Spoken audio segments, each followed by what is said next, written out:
Welcome everyone, my name is LikeIt's1985 and this is my action figure review of the DC Universe Classics Sinestro Corps figure, Low. And here is Low in packaging. As you can see, it comes with the head for MASH as well as the hands. And there is a packaging variant where instead of having the Low head and hands, it has the MASH head and hands. So just a packaging variant there. Here's the front of the packaging. You can see it says Wave 1, Figure 5, Adult Collector. And the actual clear plastic bubble is quite nice. It's not just flat, it's got some ridges to it, so it's quite nice. And on the side here it says includes your connect and collect figure piece, which I always thought it should be the other way around, collect and then connect. But anyways, you do get the left leg of Archillo, and you'll see that in the back here. And I want to read off the bio because it's quite fascinating, so you can read along with me. It says, few members of the Sinestro Corps are as frightening as Low and MASH. Low drains his victim's blood supply and then lays thousands of eggs in the corpse, spawning a disgusting mass of parasitic slugs. MASH began life as triplets who merged into one body. The two bottom faces are psychotic murderers. The top face is horrified by their depraved acts, yet powerless to stop them. So pretty interesting bio. You get some statistics on the first appearance of this character. And here are the figures in the wave here. And if you collect all these figures, you get the pieces to build Archillo right here, as you can see. I picked up Kyle Rayner, but the other ones I'm not really going to pick up. So you can kind of see what the other figures are here. Alright, so let's get this monstrosity outside of its packaging. And welcome back. Here is Low outside of its packaging along with its accessories. You do get this 3D glasses here. And as you see here, if you go to greenlanterngame.com and put the glasses on, you can play a 3D game apparently. So I might have to try that out. You also get the left leg for the connect and collect figure, Archillo. And you can see how tall Archillo is going to be just based on the size of the leg compared to the Low figure.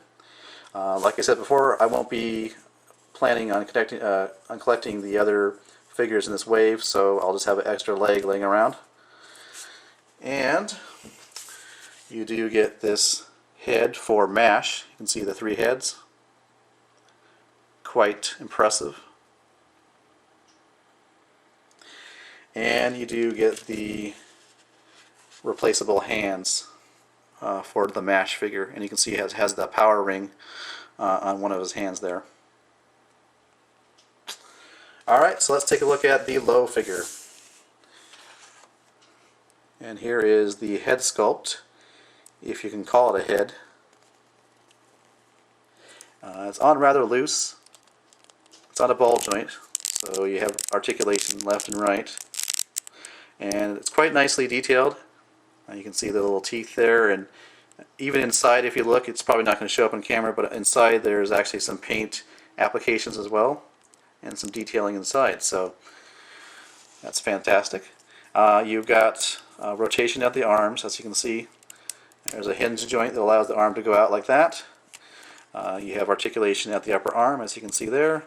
A bend at the elbow. Of course, the hands rotate. Quite nicely detailed hands, as you can see. This hand has the power ring on it. Pretty nice detail in the hand. You've got ab articulation. Waist articulation. The waist in mine is, as you can see, rather loose. The leg joints are new to me. The leg can go forward and backward like that, but if you take a look, there's a joint right there, and allows the leg to go out like that.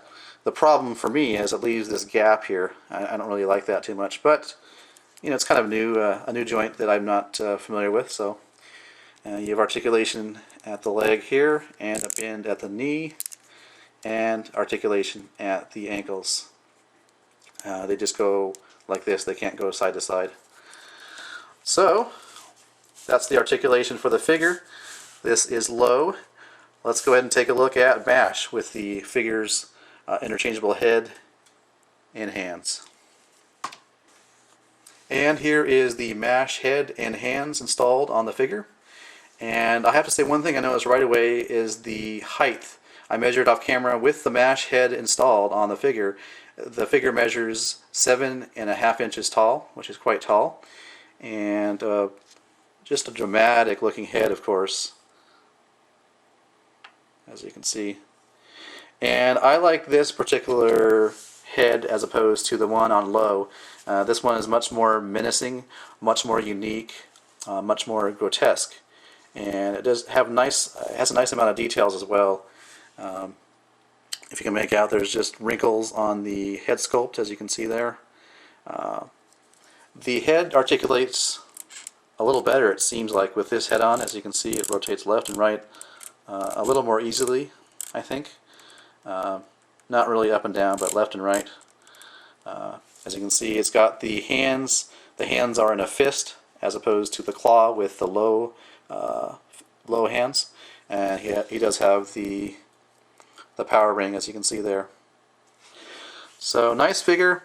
I will be displaying my figure like this with the MASH head and the hands installed on the figure. I just like that much better. So, like I said, I don't collect a lot of DC Universe Classics figures, just because they're rather expensive. They average about $15 per figure. But this one I had to pick up. I picked it up based on a review by Box and Type X, and when I saw that, I was like, what the beep? You know, it's like, dang, that figure is definitely unique looking. I had to get it, so I saw it at Toys R Us and ended up picking it up, obviously. Alright, well, thanks for watching. This has been my review of the DC Universe Classics Sinestro Corps Low and MASH figure. Thanks for watching.